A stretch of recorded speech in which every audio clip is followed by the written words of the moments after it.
Hello everyone, welcome to my video. I am really excited to have you here today. সবাইকে স্বাগতম। ভিডিওটি দেখার জন্য ধন্যবাদ। তোমরা কেমন আছো? আশা করি ভালো আছো।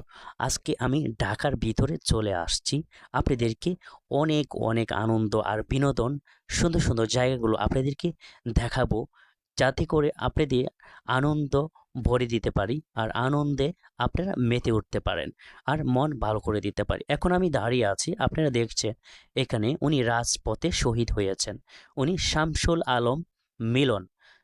এই ছবিটি আপনারা দেখতে পাবেন শাহবাগ এলাকায় আসলে। তো আমি এখান থেকে এখন চলে যাব। আর এই ছবিটি আপনারা যেখানে দেখছেন তার আশেপাশে অনেকগুলো ভার্সিটি আছে। এই যে আপনার এই লোহার যে আপনার ইয়াও দেখছেন যে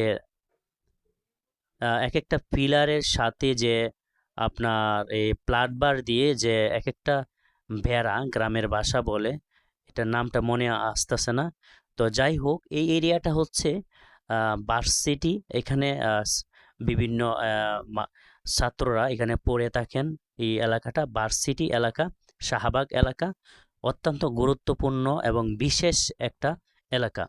এখানে প্রায় সময় আন্দোলন হয়, প্রতিবাদ হয়। আর এখান থেকে শুরু হয় বাংলাদেশের গুরুত্বপূর্ণ কিছু এখান থেকেই।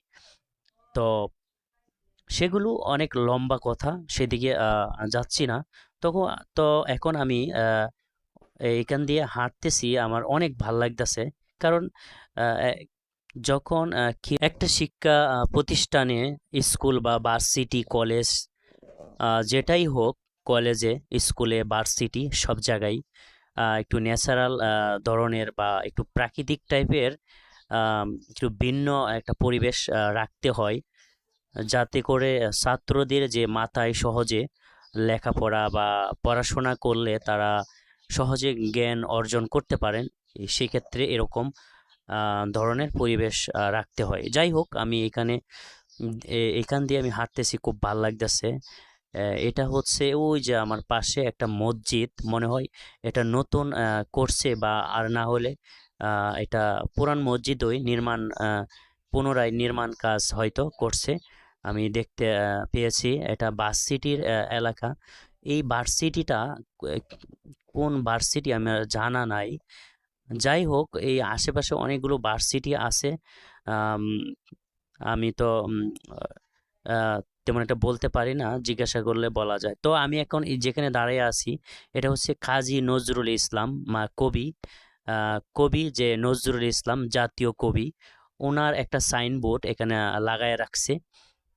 এই যে যেই ঘরটা, যেই এই রুমটা, এইখানে ওনার অনেক কিছু রেখে দিছে। আরও শুনছি ওনার অনেক স্মৃতি হিসাবে জাতীয় জাদুঘর, সেই ঘরের ভিতর নাকি আছে অনেক কিছু। তো এই ঘরের পিছনেই ওনার যে কবরস্থান, ওনাকে যেখানে মাটি দিয়েছেন, ওনাকে কবরস্থান, ওনাকে কবর দিয়েছেন। এই এই ঘরের এই পিছনেই, এই ঘরটা দেখতে একটু অন্যরকম, একটু দেখলো জেলখানার মতন, আসলে জেলখানা না, একটু অন্যরকম একটা সুন্দর ন্যাচারাল সিস্টেমে করছে। যাই হোক, আর এই যে এখানে দেওয়ালটা, এখানে জাতীয় কবি নজরুল ইসলাম লেখা। তো এইখানেই ওনার যে কবরস্থানে যাওয়ার যে এখানে গেট, এখানে আপনারা দেখতে পাবেন শাহবাগ যখন আসবেন। তো শাহবাগ এখানে আসলেই আপনার জিজ্ঞাসা করলে অনেক লোক আপনাদেরকে দেখায় দিবে, সহজে দেখতে পাবেন। আর এই যে আমার পাশে যে দেওয়ালগুলো দেখছেন, দেওয়ালে বিভিন্ন পোষা প্রাণীর ছবি এঁকেছেন কোনো একটা উদযাপনের উপলক্ষে। এছাড়াও ভার্সিটিতে দেখলাম একটি স্টেজ তারা তৈরি করছে। এখানে একটা শাখা আছে, এগুলো ছবি আঁকাআঁকি। তো ভিডিওটা একেবারে শেষের দিকে, আপনারা এখানে আসতে চাইলে পিজি হাসপাতালে সামনে এসে জিজ্ঞাসা করলে কবি নজরুল ইসলামের কবরস্থান কোথায় দেখিয়ে দিবে যে কেউ।